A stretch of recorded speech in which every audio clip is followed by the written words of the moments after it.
Warm greetings to everyone. Welcome to our channel. Today, I have the pleasure of sharing with you an extraordinary story of transformation and overcoming adversity, involving war, faith, and a near-death experience that changed a man's life forever. Before we start, I'd love to know where you're watching from. Leave a comment with your city's name. And, of course, if you enjoy thrilling stories like this one, don't forget to like, subscribe to the channel, and hit the bell icon to receive all the updates. Shall we begin? My name is Ezekiel Halverson, but everyone calls me Zeke. Until recently, I was a soldier in the Israel Defense Forces. War played a significant role in my life. But what I'm about to share is not just a combat story. It's an experience that completely transformed me. What I went through that day pulled me away from death, and in a way brought me back to life as a completely different person. This is my story. The day was clear, but the heat was even more oppressive than usual. The sun beat down mercilessly in northern Gaza, reflecting its glare on every metal surface or broken concrete around us. We walked in formation, alert to any movement. My uniform was soaked with sweat, but I barely noticed. There was something heavier than the heat or the weight of the gear. Total alert. My unit and I received clear orders that morning. "If you see anything suspicious, shoot without hesitation," commanded Commander Adler, a man known for his almost surgical coldness. He always justified his methods as necessary to preserve lives on our side, but I knew his decisions came at a high cost for the other side. "Zach," called my colleague. "Avi," as he adjusted his helmet. "Do you think this is right?" I asked. "Today's orders." I looked at them without responding immediately. It wasn't the first time I'd been asked that question. Avi was young, almost a decade younger than me, and still retained a trace of innocence that the war hadn't completely erased. "We're not here to question, Avi," I replied, my voice firm but laden with a weight I couldn't disguise. "We're here to protect. That's what matters." He nodded, but his face showed he wasn't convinced. The same dilemma that haunted me seemed to torment him as well. It was hard to ignore the ruins around us, the shattered lives scattered like fragments at every corner. I saw a woman with a baby in her arms running by, her eyes wide with fear. A part of me wanted to say something. Maybe a simple "it's okay." But I held back. Such a gesture could be interpreted as weakness. As we advanced, the radio crackled. Adler gave new instructions. "Zach, your position is crucial. Stay alert for any movement in the west sector. Reports indicate armed insurgents in the area." "Understood," I replied, adjusting my position to cover a strategic vantage point. The sound of my boots on the debris echoed in my head.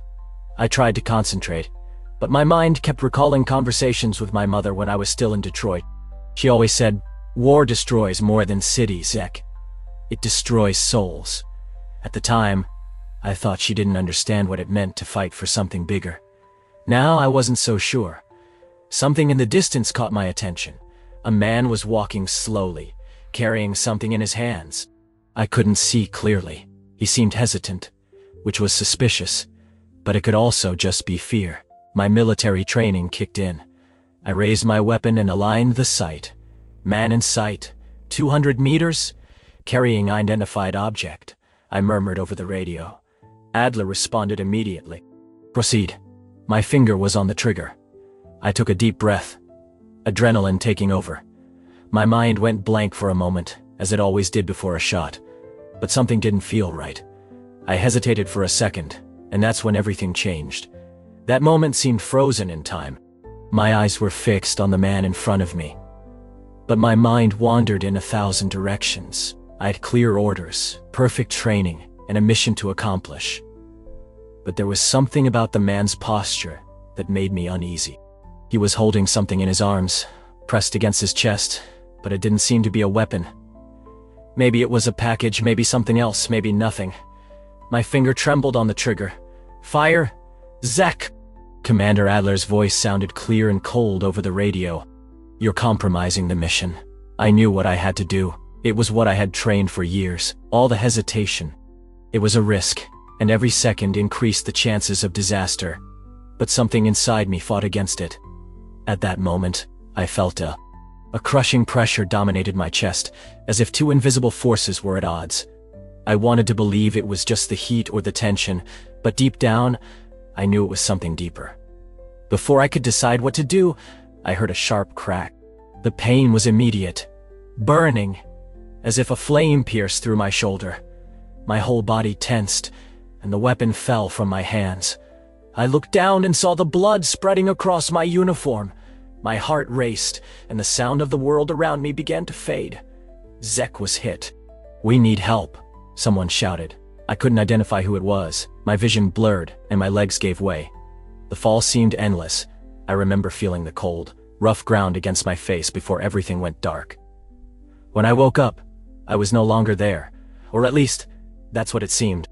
I saw my body lying on the ground, surrounded by debris and the smoke of explosions. Via was kneeling beside me, pressing my wound with bloodied hands, her face pale with despair. Other soldiers were shouting, calling for reinforcements and medics, but I was no longer bound to that. My body was there, but I wasn't. It was as if I had been torn from that reality. I floated, watching everything from above. The sensation was strange and uncomfortable, but at the same time, there was an unexpected calm.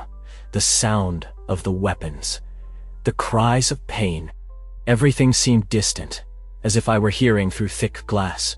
I tried to scream, to call for someone, but no sound came out. It was as if my voice no longer existed. Below me, I saw him crying. "Zek, stay with me! Don't close your eyes, not now!" he shouted. But I knew he couldn't hear me. It was then that I noticed something even stranger. As I looked at the battlefield, a faint light appeared in the distance. It wasn't an explosion or a reflection. It was something different, like an opening. I felt a force pulling me towards that light. There was no resisting it. Everything that tied me to that place, the pain, the confusion, the fear, began to disappear. I was being taken. Before being completely enveloped by the light, I heard one last thing. Adler's voice on the radio, cold and cutting. Zek failed. Zek failed. Move on without him. When I was completely enveloped by the light, the sensation was both unsettling and serene. There was no more pain, no weight of the wounded body, no chaos of war. It was as if I had been freed from everything that bound me to the earth.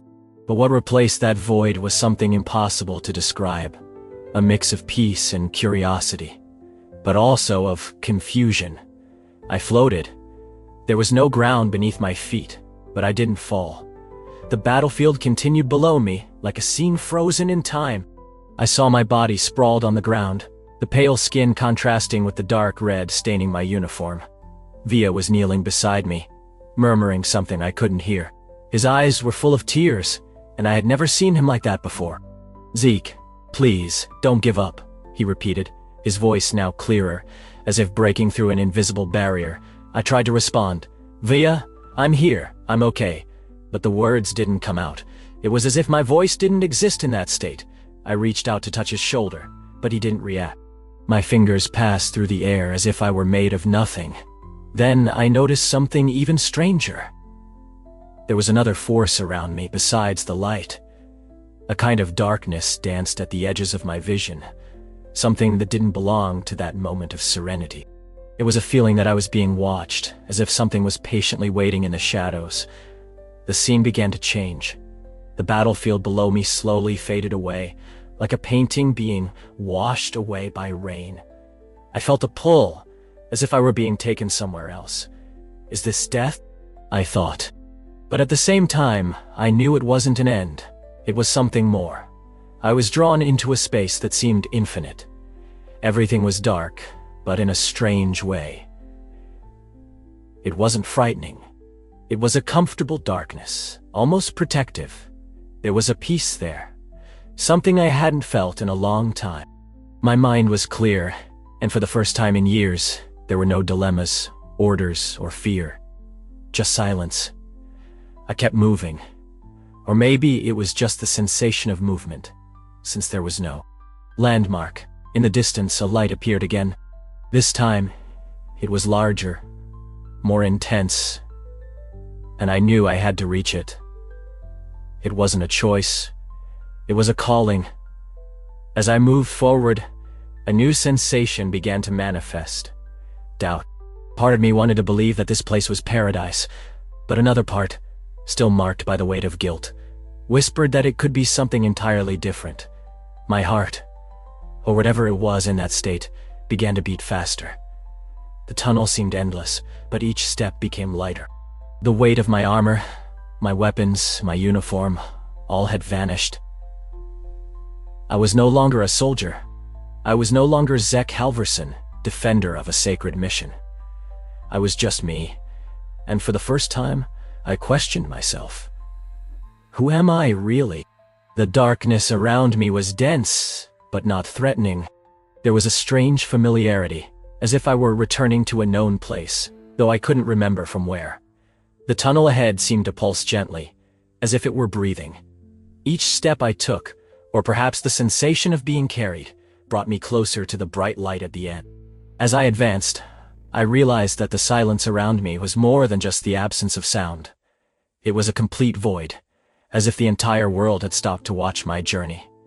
There were no screams, explosions, or the echo of my comrades' voices. Just me. The light and the path stretching out before me. I tried to reflect on what was happening, but my mind seemed divided. Part of me was at peace, almost numb, while another was restless, seeking answers. Is this the end? I thought. Or is it just the beginning of something greater? As I approached the light, I began to notice small details around me. It wasn't just darkness. There were bright points that twinkled like distant stars. They weren't there to illuminate the tunnel, but gave the impression that I was being watched. It was as if the universe itself was witnessing my walk. The light ahead became more intense, and now I could see it wasn't just a light. There was something beyond it, a structure, a kind of portal that seemed to expand and contract gently. With each step I felt a greater lightness, as if parts of the weight I carried in life were being lifted from me. Then I began to hear voices, softly whispering around me. "Are you ready?" was what I heard most. I didn't know how to respond. Was I ready? For what? In the depths of my consciousness, memories began to surface. Ivi's face screaming for me, the terrified look of the woman with the child running down the street, the pleading eyes of people I didn't even know if they were friends or foes. I tried to push these thoughts away, but it was as if the tunnel brought them back to the surface. Then a clearer voice stood out among the murmurs. It was deep, yet gentle, like the sound of distant thunder. "Zach, you have choices to make." The message was direct but confusing. What choices? There were no choices in war. There were orders, and you followed them. It was that or die. Finally, I reached the end of the tunnel. The light was so intense now that it was almost impossible to look directly at it. I crossed the portal and was immediately overwhelmed by an indescribable sensation. It was like being enveloped in warmth, love, and peace. But there was also something overwhelming about it. I was in a place that transcended any human description. Before me was something that seemed impossible. A city made of golden light. It shimmered with such perfect beauty that it almost hurt to look at it. There was music, laughter, and a sweet fragrance in the air. Like spring flowers after a light rain. For the first time since the war began, I felt at peace. The city before me was a vision that defied all logic. Each building seemed made of liquid gold, shining as if touched directly by the light of an eternal sun. The streets were paved with translucent stones that seemed to vibrate slightly with each step I took. The people, or at least what seemed to be people, walked joyfully, their faces illuminated by serene smiles. I had never seen such harmony. There was no rush, pain, or fear. The air was filled with a sweet fragrance, like the aroma of freshly bloomed flowers. A soft, almost imperceptible music filled the space, as if coming from all directions at once. It was a comforting melody, but so ethereal that it seemed more felt than heard. I walked through the city, dazed by the beauty of the place. The figures passing by greeted me with. Their gazes were warm, but no one spoke. Some made gentle gestures, and their movements were so fluid they seemed like a dance. I wanted to ask where I was, but something told me the answer wasn't relevant. Just being there was enough. As I walked, I began to notice small details that made the place even more surreal. The trees lining the streets had leaves that looked like they were made of crystal, reflecting the golden light in all directions. Birds flew above, with feathers that shone like jewels. There were rivers of crystal clear water flowing gently, and people sat along the banks, dipping their feet in the current. I stopped at one of these banks and looked at my reflection in the water. I didn't see the soldier who had been on the battlefield. There was no uniform, no blood, no hardened expression I carried. I looked younger, lighter. My eyes, which once bore the weight of so many difficult choices, were now full of curiosity. For a moment, I felt completely free. But that feeling didn't last. Gradually, something began to change. First, it was the temperature. The comfortable warmth that enveloped the city gave way to a subtle but growing cold. Then, I noticed the gentle music had stopped. The silence wasn't comforting as before. It was heavy, as if the place was holding its breath. The people around me also began to change. Their smiles disappeared, and they started looking at me strangely, almost as if they were judging me. Some simply moved away, disappearing into the now darkened streets. I looked up at the sky and saw the golden light beginning to fade, giving way to a darkness that seemed to swallow everything around. The sweet scent in the air was replaced by a pungent odor, something between sulfur and decay. The crystal trees began to wither, their leaves falling like dust. The rivers dried up, leaving only cracked, dry beds. I tried to walk back, but the streets had turned into a maze. No matter where I looked, everything seemed to lead to dead ends. My heart started to race. This can't be happening, I thought. The Golden City, which I was sure was paradise, now became a nightmare. What was once beautiful and welcoming now seemed oppressive and dark. Then I realized, this wasn't paradise. It was an illusion. Something designed to deceive me, to make me feel safe. But why? What lay beyond that perfect facade, now crumbling around me? I wouldn't have to wait long to find out. As soon as I realized the Golden City was an illusion, everything fell apart quickly. The vibrant and luminous streets vanished, giving way to a dark and devastated landscape. The golden sky turned black, as if the very fabric of the world had been torn, leaving only an oppressive void. The soft laughter and music were replaced by anguished screams echoing from all directions. The ground beneath my feet was uneven, made of sharp stones that hurt with every step. Flames intermittently appeared around me, but they didn't light up the surroundings. They only cast shadows that seemed to dance with sinister intentions. The smell was nauseating, a mix of sulfur, decay, and something indescribable, as if the very air was corrupted. As I moved forward, I began to see shapes in the shadows. Initially, they were just indistinct figures, but soon they gained contours. They were people, or at least they seemed to be.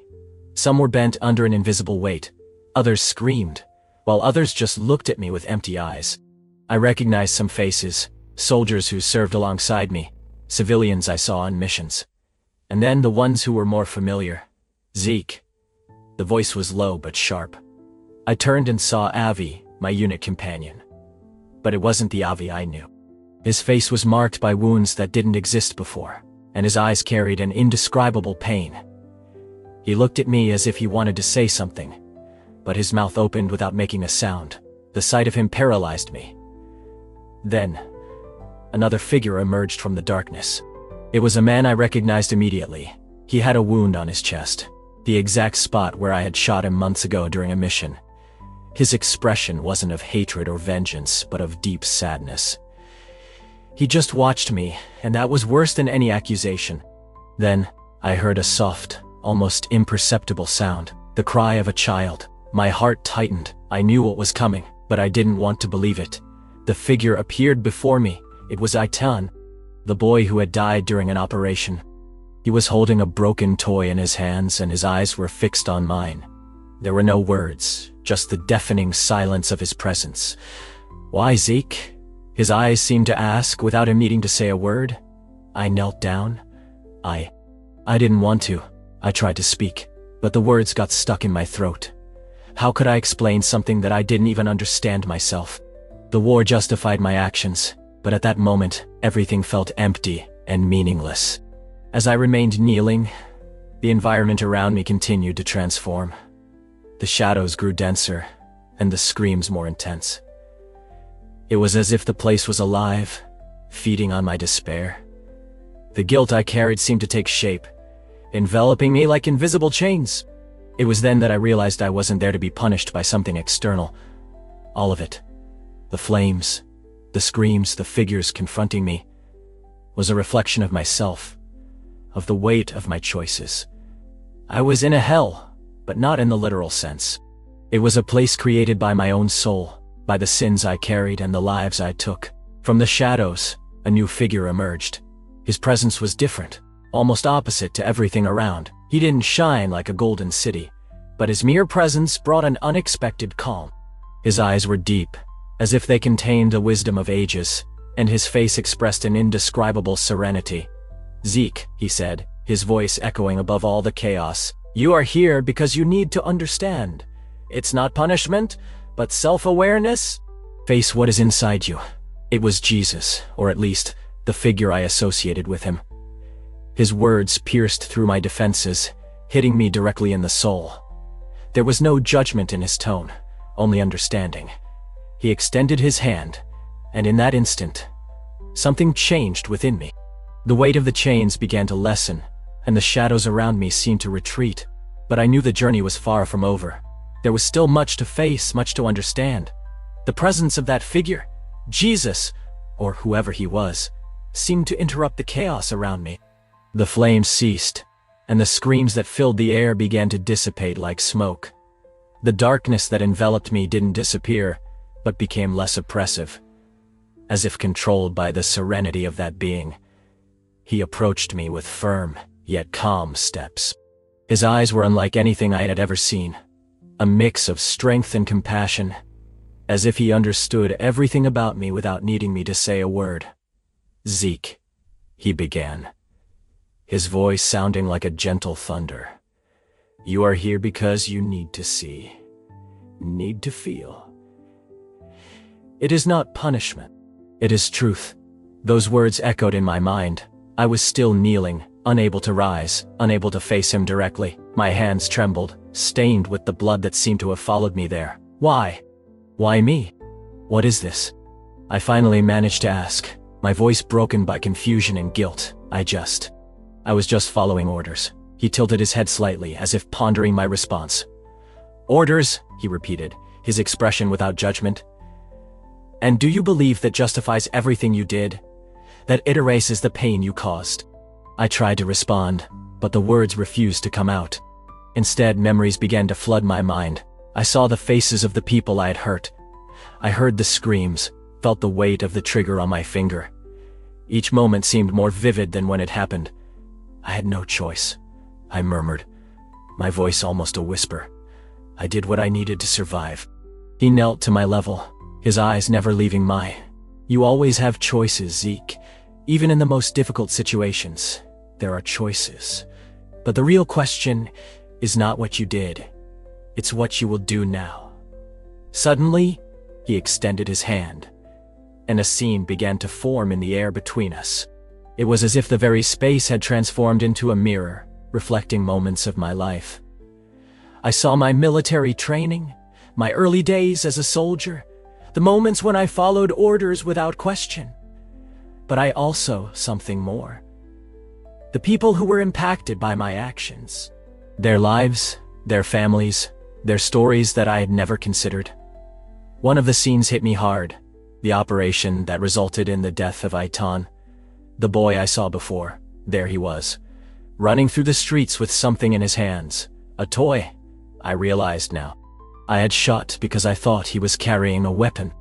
I saw the moment when his mother fell over his body, screaming in pain as I walked away, justifying it as necessary. "Do you carry this in your soul, Zek? Not because it was imposed on you, but because you chose to carry it. And now, you need to decide. Will you continue to let this define you, or will you seek a new path?" I felt something inside me break. The invisible chains that imprisoned me began to loosen, but they didn't disappear completely. I still didn't know how to respond, but something had changed. For the first time, I felt there was a way out, a chance for redemption. "I don't know how," I confessed. my voice choked with tears. "How can I make it all right?"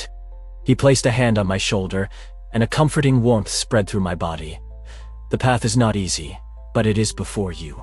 It begins with forgiveness of yourself and others, and above all, with the choice to live differently." As he spoke, the environment around me began to change. The shadows receded further, and a distant light appeared. It wasn't the same golden light of the illusory city, but something softer, more genuine. I knew at that moment that my journey was just beginning. The light in the distance grew in intensity, but differently from what I had seen before. It didn't blind or intimidate. It was gentle, like a calm dawn after a long, turbulent night. The presence of Jesus, or whoever that figure was, remained by my side as the shadows around disappeared. The silence was now comforting, as if the world had stopped to allow me to breathe. "Are you ready to return, Zeke?" he asked, his voice sounding like a gentle wave. What did it mean to be ready? I didn't know. I still carried the weight of my actions, the memories of the faces I saw, the pain I caused. But there was something different in me now. For the first time, I felt that forgiveness, though distant, was possible. I didn't know how to reach it, but I was willing to try. "I think so," I replied, my voice wavering. "But what if I fail? What if I can't be better?" He looked at me with an expression that mixed understanding and patience. "The journey is not about perfection, Zeke. It's about progress. Every step you take, even small, will be a step toward peace." Then he extended his hand and touched my forehead.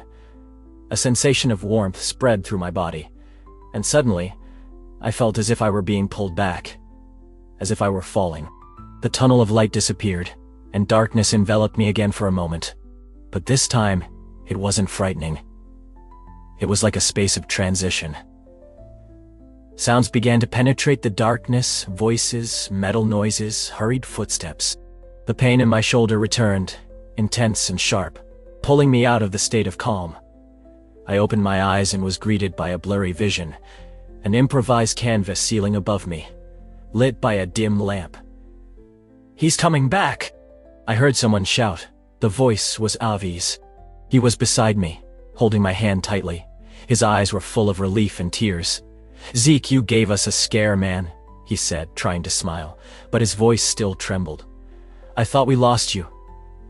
I tried to speak, but my throat was dry, my body felt heavy, as if I were pinned to the ground. After a few seconds, I managed to murmur, "Where am I?" Avi quickly responded, "You're in the field medical post. We were attacked, and you were hit. The doctor said you lost a lot of blood. But you'll be okay, you were lucky." As he spoke, flashes of my experience began to return.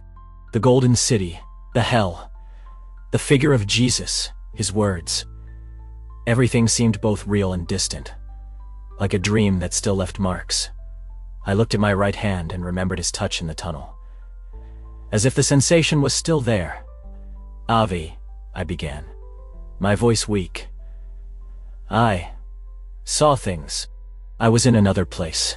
He frowned, confused. "You lost a lot of blood, Zeke. Maybe it was a delirium, but I knew it wasn't. Something inside me had changed.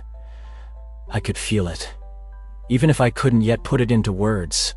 The war, the guilt, everything I carried before seemed different now. No longer like an impossible cross to bear, but like a burden I could learn to lighten."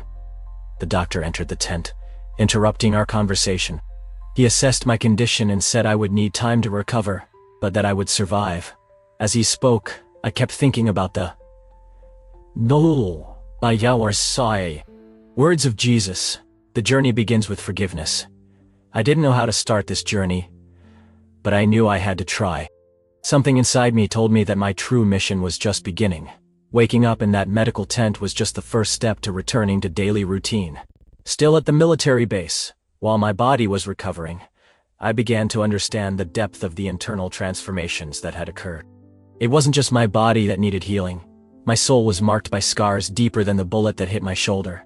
Days later, I was taken back to the United States to complete my treatment and begin rehabilitation. Upon arriving in Detroit, my hometown, I was greeted by the familiar contrast of its streets, full of life, but also challenges and inequalities. It was the same place where I grew up, but now it felt both familiar and strange. Or maybe I was the stranger there. Rachel Stein, a longtime friend, was one of the first to reach out to me. She worked as a social worker in underprivileged areas, trying to make a difference in a world often indifferent to the struggles of the most vulnerable. Rachel always had a kind spirit, something I admired but never fully understood. On the second day after my return, she showed up at my mother's house. Her smile was warm, but her eyes showed concern. "Zach," she said, hugging me. "It's good to have you back. But you're different." I smiled wearily. Different is a good start. We sat down to talk. I shared parts of what had happened, but not everything. How to explain that experience. How to talk about the Golden City, hell, and the figure of Jesus. Even I didn't fully understand. "You seem to be carrying something," she commented after a while. "But you don't have to carry it alone. You know that, right?" Rachel invited me to visit the community center where she worked. It was a small but vibrant space, full of children and young people seeking hope amidst difficult lives. There, I experienced something I hadn't felt on the battlefield. Rebuilding. Not of buildings or infrastructure, but of people. There was an energy in that place that seemed to revive everything I had lost in the war. Compassion, empathy, and above all, purpose. One of the first children I met was Elijah, a 9-year-old boy with a gaze too serious for his age. He approached me cautiously. "Are you a soldier?" he asked, pointing to the visible scar on my shoulder. I hesitated before answering. "I was. I'm not anymore." He nodded, as if that answer was enough, but his question lingered in my mind. What was I now? If I was no longer a soldier, then what to do with the life I had left? The days at the community center became a kind of therapy for me. I started helping with simple tasks, organizing activities, fixing broken things, listening to stories. The connection with those people began to fill the void I felt. Rachel, always attentive, once commented, "You're allowing yourself to feel again, Zeke. That's a good start." I knew she was right, but there was still a part of me that needed answers. The words of Jesus in hell echoed in my mind. The journey begins with forgiveness, of oneself and others. It was easier said than done. Forgiving myself seemed impossible. But each day in that place showed me that maybe it was possible to build something new from the ruins. One night, while walking alone through the streets of Detroit, I passed by a small, unassuming church. Something called me to enter. Inside, I sat on one of the pews, looking at the altar illuminated by candles. I didn't pray, because I didn't know what to say, but something inside me calmed down. Whatever comes next, I thought, I'm ready to try. The decision to rebuild my life didn't come from a specific moment, but from a series of small steps. Each day was an internal battle, not against external enemies, but against the ghosts of the past. However, there was something different now. I was willing to fight. The experience I had during my near-death not only shook my worldview, but also ignited a spark of hope I hadn't felt in years. I found myself surrounded by signs of transformation in Detroit. The city, like me, was rising again. Rachel continued to inspire me with her dedication, and the children at the community center showed me the impact of small actions. Elijah, the boy who asked if I was a soldier, became a sort of anchor for me. His curiosity and courage. They reminded me that the world still had something beautiful. One afternoon, while organizing a community event, Rachel approached with an approving look. "You really are. Zach, you are different," she commented. "I see it in the children. They trust you and see something that perhaps you haven't yet seen in yourself." I was surprised to hear this. "Is that what they see?" I asked. She gave me a gentle smile. "They see someone who wants to make a difference. Someone who has found their purpose." Her words resonated with me as a truth I was reluctant to accept. For the first time, I began to believe that my dark past didn't have to define my future. However, the journey of forgiveness was the most challenging. Some nights, the faces of my victims still appeared in my dreams, especially Eitan, the boy I accidentally killed. In a moment of introspection, I decided to write a letter to his family. I wasn't sure if they would receive it, or if they wanted to hear from me. but I felt I needed to try. In the letter, I shared my regret and my near-death experience. Without exaggeration. I admitted my mistakes and the pain I caused. I didn't ask for forgiveness, as it would be selfish to expect that, but I expressed my desire to honor Aitan's memory by living differently. A few days after sending the letter, I received a response. It was brief and handwritten, but it carried enormous weight. Zek, what happened to our son will never be forgotten, but we appreciate you acknowledging the impact of your actions. May you find peace and do something good with your life. That's what Aitan would have wanted. These words were like a key that unlocked something inside me. I realized that forgiveness, even if partial, was possible. It didn't erase the past, but it offered the chance for a new beginning. My life is now simple but full of meaning. I work full-time at the community center, helping young people like Lydia find hope in a world that often seems meaningless. I'm not a hero or a martyr, just someone trying to make a difference. I don't give talks about my experience or write books about what I've been through. I don't seek fame or attention. I just try to live authentically, letting my actions speak louder than my words. Once, while walking along the Detroit River at sunset, I felt a gentle breeze that seemed to whisper something in my mind. The journey continues. I smiled, knowing there was still much to learn and do, but for the first time, I was at peace with it.